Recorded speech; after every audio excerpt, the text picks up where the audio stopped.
अस्सलाम वालेकुम। मैं हूँ आफरीन ख़ान और ये वीडियो रिकॉर्ड बहुत मुश्किल से हिम्मत करके मैं ये रिकॉर्ड करने जा रही हूँ, क्योंकि मेरे साथ और मेरे घर वालों के साथ बहुत ज़्यादती की गई है। मैंने एक शख्स से शादी की थी जिसका नाम है अदील भट्टी, जो कि पिंडी से ताल्लुक़ रखता है, गुलरेज़ में रहता है, गली नंबर 6 में, मकान नंबर 224 में। अदील सफदर भट्टी नाम है लड़के का। ये आई मेरा ड्रामा देखने के लिए, इन्हें मुझसे प्यार हो गया, हमारी शादी हो गई। शादी के बाद, शादी से पहले बहुत अच्छे थे, शादी के बाद भी इन्होंने कुछ महसूस नहीं करवाया। 15 जनवरी 2020 को मेरी मम्मा का इंतकाल हुआ। मेरी वालदा के इंतकाल के बाद 1 हफ़्ते बाद इन्होंने मुझे बोला कि पिंडी आ जाओ, वहाँ पर हम रहते हैं, तुम्हारा माइंड चेंज हो जाएगा थोड़ा सा। मैं अपने घर वालों को लेकर वहाँ पर चली गई। मेरे घर में मेरा भाई है, मेरी भाभी हैं, एक मेरी छोटी बेटी है और एक मेरी भांजी है। हम वहाँ पर चले गए।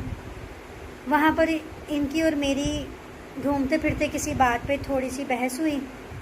इन्होंने मुझे अपने घर ले गए, वहाँ ले जाके इन्होंने मुझे बंद कर दिया और मुझे वहाँ पर 25 दिन रखा और मुझे बहुत ज़्यादा मारा, मेरे पर तशद्दुद किया, जुल्म किया, ज़बरदस्ती मुझे शराब पिलाई, मेरे वीडियो बयान रिकॉर्ड करते रहे और मुझे वीडियो बयान में कहते रहे कि तुम बोलो कि तुम अपने भाई को छोड़ दो, तुम मेरे भाई को मार दो, मैं नहीं जानती अपने भाई को।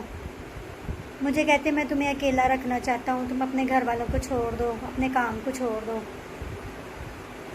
रोज़ मार खानी, रोज़ शराब पीनी। 25 दिन के बाद इनकी मेरी बात हुई कि मुझे ड्रामा करना है, मैं सब कुछ छोड़ दूँगी मगर मुझे ड्रामा करने दो। इन्होंने कहा ठीक है। वहाँ पर ड्रामा करने के लिए हम गुजरांवाला चले गए। गुजरांवाला में मैंने ड्रामा किया 3 दिन, जुम्मा, हफ्ता, इतवार। ड्रामा करके मैं जब ड्रामे से बाहर निकली तो रोज़ मेरे से गाड़ी में इन्होंने लड़ाई करनी कि तुमने इसको क्यों बुलाया, तुमने इससे क्यों बात की, कभी किसी बात पे, कभी किसी बात पे। हफ्ते की रात थी, मुझे कहते हैं कि तुम अब कल चलो ना पिंडी, फिर मैं तुम्हें बताता हूँ। मैं डर गई। मैंने जो है घर जाकर, ये सोया हुआ था, मैं चुप करके अपने घर वालों को लेके घर से भाग गई। घर से भाग गई, नंबर मेरा ऑन था, मुझसे ये बात करते रहे, बात करके मुझे कहते रहे कि प्लीज़ मुझे माफ़ कर दो, मुझसे गलती हो गई, मुझे ऐसा नहीं करना चाहिए था, मैंने तुम्हारे साथ जुल्म किया है, ज़्यादती की है, मैं तुमसे माफ़ी मांगता हूँ।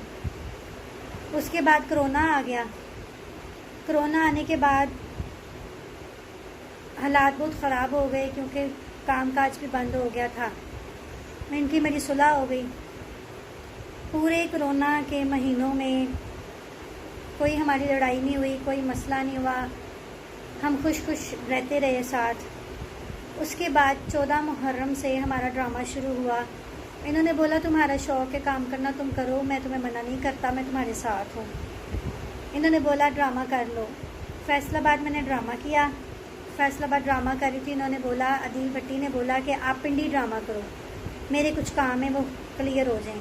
मैं पिंडी ड्रामा करने के लिए गई तो पिंडी में जुम्मा, हफ्ता, इतवार 2-2 शो थे। वो शो हमारे गुजरते गए। असद भट्ट प्रोड्यूसर का ड्रामा था, सिरोज थिएटर नया खुला सदर में, वहाँ पर मेरा ड्रामा था। मैं ड्रामा कर रही थी कि इतवार का ड्रामा ख़त्म करके रात को घर आई हूँ। वहाँ पर इन्होंने मुझे बहरिया टाउन में किसी कोठी में रखा हुआ था, खुशबाश। इन्होंने मुझे रात को कोई बात महसूस नहीं करवाई। इन्होंने मुझे वहाँ पर रात को बोला हम सुबह एक सालगिरह पे जाएंगे, मेरे भाई की सालगिरह करेंगे। हमें ये गाड़ी में बिठा के सबको तैयार करवा के ले गए। रास्ते में हमारी गाड़ी में कुछ बंदे बैठ गए, मैंने समझा कि वो चोर हैं। उन्होंने हमें पिस्टल लगा दिया और इनके घर के बाहर ले गए। जब इनके घर के बाहर लेके गए तो अदील कहते कि ये पिस्टल मुझे दे दो, यही तो मैं चाहता था, जो मैं चाहता था वो मैंने कर ली है। वो पिस्टल जो है इन्होंने अदील ने उन बंदों से पिस्टल ले लिया और घर पे ले आए। घर पर लाकर एक कमरे में मुझे भी मारा मेरे भाई को इतना मारा, इतना मारा, इतना मारा। शाम 7 बजे मारना शुरू हुए हैं और अगली सुबह दोपहर 2 बजे तक मेरे भाई को मारते रहे हैं।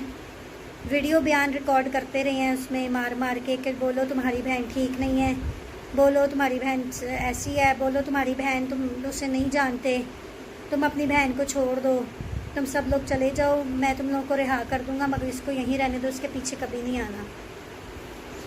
उधर से मेरी भाभी के साथ इसने 2 दफ़ा बदतमीज़ी की है, ज़्यादती की है, उसको मारा है। मेरी 1 साल की भांजी है, मेरी जान है, वो मेरे भाई की बेटी है जन्नत खान।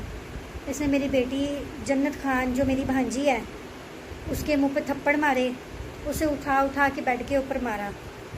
उसके बाद मेरी बेटी है खुशी खान जो अब 5 साल की हो गई है, उसे मारा। वो इस कदर डरी हुई है इस शख्स से कि वो कहती कि बाबा का नाम भी ना लो।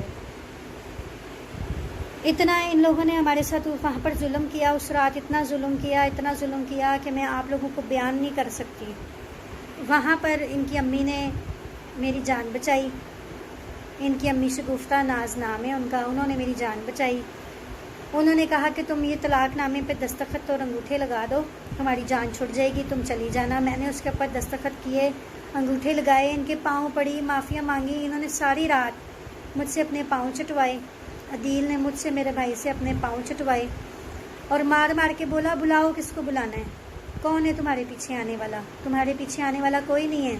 मुझे तो इंतज़ार था तुम्हारी माँ के मरने का, तुम्हारी माँ मरी है तो ही तो मैंने ये किया है सब। ना बाप है तुम्हारा, ना माँ है, ना कोई और पीछे आने वाला है। क्या करना है अब तुमने? इस तरह की बातें इन्होंने की, मेंटली टॉर्चर किया, बच्चों के साथ भी बहुत जुल्म ज़्यादती की। इन्होंने भी दस्तखत किए, अंगूठे लगाए। उसके बाद अगली शाम को इनकी अम्मी ने मुझे वहाँ से रवाना कर दिया गाड़ी में बिठा के। करीम गाड़ी बुक की, हम घर आ गए। सारे रास्ते मेरा फ़ोन ऑन रहा, मुझे कहते फ़ोन पे मेरे साथ रहना। घर में आने के बाद भी फ़ोन पे रहे। मैंने बोला अदील मैंने ड्रामा करना है, मैं घर में मैं नहीं बैठ सकती हूँ क्योंकि मेरे घर के अखराजात भी हैं, इनका कर लो। गुजरांवाला मैंने ड्रामा किया इम्तियाज़ शाजी का, जो कि गुजरांवाला में कैपरी थिएटर में ड्रामा लगाया हुआ है। मैं वहाँ पर ड्रामा कर रही थी, 24 घंटे फ़ोन के ऊपर रहना, किल किल, लड़ाई झगड़ा धमकी। मैंने इनको बोला कि मैंने बात नहीं करनी। मुझे कहते हैं अगर तुमने बात नहीं करनी तो मैं तुम्हें जान से गोली मार दूँगा, तुम्हारे घर वालों को भी मार दूँगा। बेशक कहते हैं मेरी रिकॉर्डिंग कर लो, बेशक कहते हैं जिसको मर्ज़ी जाके बता दो। अब मैं और मेरे बच्चे हम लोग घर से भागे हुए हैं, मेरे पास रहने की जगह भी नहीं है, मेरे पास पैसे भी नहीं हैं। मैं बहुत परेशान हूँ। मेरी वालदा के जाने के बाद हमारे साथ बहुत जुल्म हुआ है। हमारे सर पर कोई भी बड़ा नहीं है जिससे हम मदद मांग सकें। आखिरकार हम लोग हुकूमत से अपील करते हैं, दरख्वास्त करते हैं कि इन जैसे दरिंदों को पकड़ा जाए। और मेरे पास सारे सबूत मौजूद हैं। इन्होंने ज़बरदस्ती स्टाम्प पेपर लिखवाए हैं, ज़बरदस्ती इन्होंने मार मार के चेक खाली चेक जो है वो साइन करवाए हैं। बिजली का करंट होता है जो पुलिस के पास, इन्होंने गुजरेज टाउन के पुलिस के बंदे भी बुलाए थे, उनके पास इतना सा कोई था वायरलेस के जैसा जो करंट लगाता है। इन्होंने मेरे भाई को उससे करंट भी लगाए, अदील भट्टी ने करंट भी लगाए उससे, ठीक है, और दस्तखत करवाए स्टाम्प पे और कहते हैं कि तुम अब जाओगी अगर मेरे साथ नहीं रखोगी, बात नहीं करोगी तो मैं उस स्टाम्प के ऊपर 2 करोड़ 4 करोड़ 5 करोड़ लिख के तो तुम्हारे ऊपर पैसे चढ़ा दूँगा। मेरी हालत इस तरह की नहीं थी। इस बंदे ने मुझे ज़हनी टेंशन दे दे के, धमकियाँ दे दे के, डरा डरा के हमें पागल कर दिया है। हम बहुत परेशान हैं, हमारी मदद करें। अब मैं ये न्यूज़ वालों को से दरख्वास्त करती हूँ कि मेरे इस न्यूज़ को, इस मैसेज को चलाएं, सारी दुनिया तक पहुँचाएँ, ताकि ये जो जुल्म औरतों के साथ बंदों ने शुरू किया हुआ है, इस बंदे को पकड़ा जाए और इसके साथ सख्त सख्त कार्रवाई की जाए। क्योंकि इसने मेरे 1 साल की बच्ची जो है जन्नत खान, उसके साथ बहुत ज़्यादती की, उसको मारा है बहुत ज़्यादा। मेरी 5 साल की बेटी, इसने उसको भी बहुत मारा है और इसका कोई कुछ करने वाला नहीं है, कोई इसको समझाने वाला नहीं है। इसके घर वाले भी इससे डरते हैं। अभी मेरे पास इसके रिकॉर्डिंग्स, इसके मैसेज, इसके तस्वीरें, हर चीज़ मेरे पास सबूत मौजूद है। मैं हाथ जोड़कर वज़ीर आला पंजाब से दरख्वास्त करती हूँ कि हमें इंसाफ दिया जाए, हमें सबसे पहले तहफ़्फ़ुज़ दिया जाए, क्योंकि इसके ऐसे बहुत से लिंक्स हैं, दोस्त हैं, लिंक्स हैं जिनको नहीं पता कि ये मेरे साथ, मेरे घर वालों के साथ क्या जुल्म कर रहा है, ये उनको मेरे पीछे चढ़ा रहा है। ठीक है, मुझे धमकियां देता है, घर से उठवा लूँगा, मैं घर से बेघर होके 2 बेटियां लेके फिर रही हूँ, सड़कों पर रुल रही हूँ, मैं रहने की जगह नहीं है, पास पैसे नहीं है, मैं बहुत परेशान हूँ। मेरी गाड़ी थी वो भी बिक गई है, मैं बहुत परेशान हूँ, मेरी मदद करें। आपसे मैं दरख्वास्त करती हूँ, हाथ जोड़ती हूँ आप लोगों के आगे, इस बंदे के पाँव पड़ी हूँ, कोई सिला नहीं मिला, आप लोगों के आगे हाथ जोड़ती हूँ, हमें इंसाफ दिलवाएं, मेरे बच्चों को, मुझे, हम लोगों को रुलने से बचा लें।